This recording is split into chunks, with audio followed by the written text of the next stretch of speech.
Pinili kong maubos para mapuno ka. Alam mo, sa lahat ng naging desisyon ko sa buhay, ikaw yung hindi ko pinag-isipan. Kasi minahal kita ng buo, minahal kita agad-agad.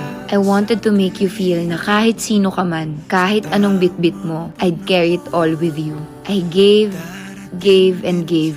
To the point na hindi ko na minsan alam kung may natitira pa sa akin. But I didn't mind. Kasi ang mahalaga sa akin, yung masaya ka. Ang mahalaga sa akin, ikaw. Grabe yung message na yun, no? It's giving, handa akong maubos, basta ikaw yan.